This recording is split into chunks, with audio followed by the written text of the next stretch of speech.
지역이라고 우리는 보고 있습니다. 그런데 바로 이 대장동 부동산 적폐를 고발한 사람이 바로 저와 우리 전철원입니다. 근데 그 자료를 제공한 사람이 지금 국민의힘 비대위원으로 있는 김경률 회계사, 이민석 변호사, 그리고 지금 우리가 추모사업회를 발족하는 이병철님입니다. 이분들이 대장동 비리를 수개월 동안 검토를 한 거예요. 검토를 하면서 야 이런 일이 있을 수는 없다. 지방 권력이 마치 자신들의 개인 땅인 것처럼 토지를 강제 수용을 하고 막대한 이익을 특정인들에게 부여한 이 사건이야말로 당군 이래 최대 부동산 적폐다 라면서 그 자료를 우리 전철협에 제공을 했습니다. 2021년 7월부터 저희는 바로 오늘 우리가 그저께 추모사업회를 띄웠던 고 이병철님의 주장대로 이재명 씨가 억강부약을 말할 때 약자에게 약하고 강자에게 강하다라고 했지만 새빨간 거짓말이라고 이병철님은 말을 했습니다. 우리 사회에서 가장 취약한 계층이 철거민이라고 볼 수 있습니다. 토건 세력과 토건 마피아는 개발을 통해서 막대한 이익을 가져가면서도 그 지역 안에 있는 철거민들의 권리는 짓밟고 무시하는 그러한 작태가 일어나고 있습니다. 이에 고 이병철님이 안타까움을 표했어요. 그리고 그 대표적인 자가 바로 이재명이라고 고발을 한 겁니다. 2022년 7월 8월에 김영란법 위반으로 경기 남부청에다가 이재명을 고발했어요. 그리고 2022년 9월에 공수처에다가 대장동 특가법 위반으로 배임 혐의로 이재명을 고발했어요. 근데 이 고발의 주체는 우리 전국철거민협의회였지만은 그 내용은 바로 이병철과 김경률 회계사, 이민석 변호사 이분들이 우리한테 제공한 거예요. 특히 그 중에 고 이병철님이 10개월 가까이 바로 이 철거민 문제를 해결하기 위해서 저희와 함께 고군분투를 한 거예요. 너무 답답하다는 겁니다.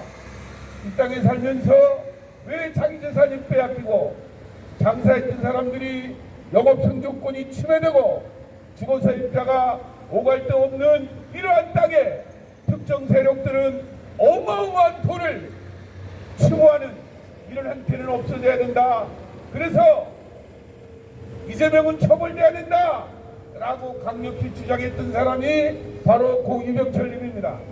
오늘 아침 뉴스를 들어보니까 민주당 대표가 된 이재명이 한 말이 죄가 있으면 처벌을 받아야 된다 라고 말을 하더라고요. 참 어이가 없어요. 이 바로 이 대장동이 바로 그 이재명이 시장으로서 모든 권한을 가지고 토지 강제 수용과 토지 용도 변경 그리고 여러 가지 다양한 방법으로 가치를 수백 배 끌어올린 데가 바로 이 대장동이에요. 그리고 성남 시민과 성남의 발전을 위해서 한 게 아니라 땅값만 엄청나게 올려놨어요. 그리고 이 땅의 차익을 특정 세력에게 화천대유를 비롯한 김만배 일당 등에게 몰아준 거예요. 이러한 충격적 사실 앞에 우리는 같이 함께 분노한 거죠. 그런데 그 이병철님이 2022년 1월 10일 날 변사체로 발견됐어요. 안타까운 일입니다.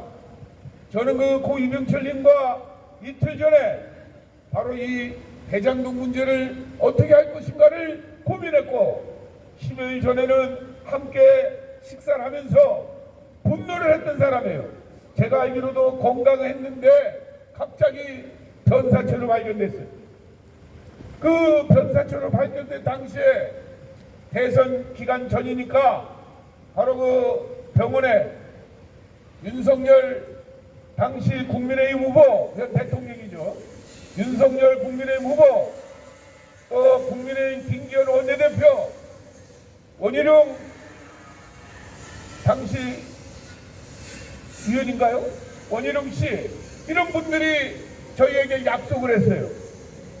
이병철님의 사의는 반드시 밝히겠다. 그리고 가능한 이병철 씨가 주장했던 그 의지가 현실적으로 반영됐으면 좋겠다라고 했어요. 그리고 언론에서도 엄청나게 많은 기사량을 쏟아내면서 바로 이병철 씨가 주장했던 쌍방울의 20억 대납 사건을 비롯해서 이재명 씨 비리에 대해서 엄청나게 보도가 됐는데, 며칠 전에 다시 말해서 2024년 1월 11일 날 그 이병철님이 죽은 지가 2주기가 되는 날이에요. 그래서 우리 전체협에서 이 양반을 좀 추모해야 되겠다라고 보니까 우리 사회가 싸늘하게 이병철님을 잊어버린 거예요. 목숨을 내놓고 거대 세력과 맞짱을 떠왔던, 당시에는 민주당이 여당이었으니까 힘이 있었겠죠.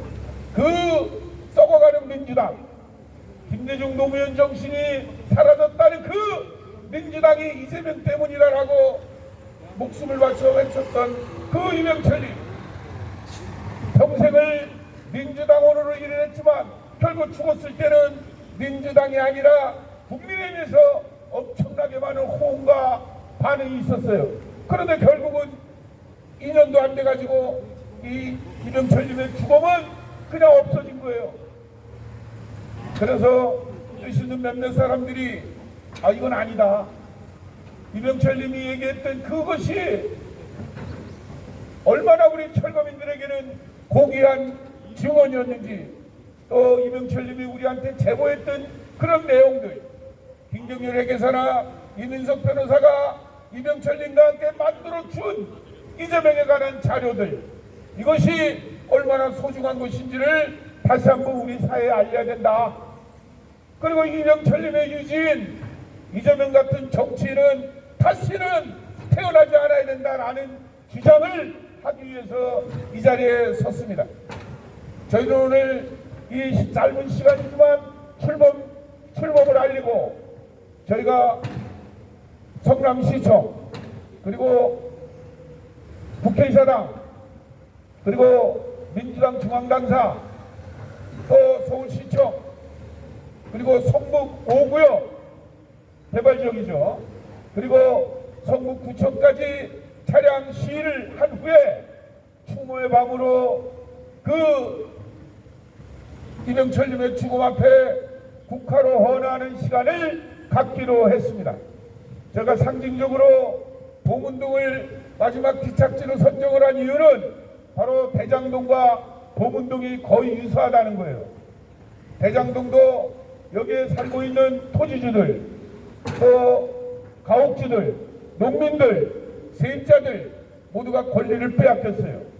대한민국이 민주공화국임에도 불구하고 주권이 국민에게 있다고 하는데도 본인의 권리를 행사하지 못하고 땅을 빼앗겼어요. 600에서 700만 원 가는 땅을 2, 300에 빼앗고 아무 소리도 못했어요. 그래서 지금 이게 얼마입니까? 수천만 원이 효과하는 그러한 가격으로 변질된 거예요. 그러면서 대장동에 살고 있던 주민들의 권익은 묻혀져 가요.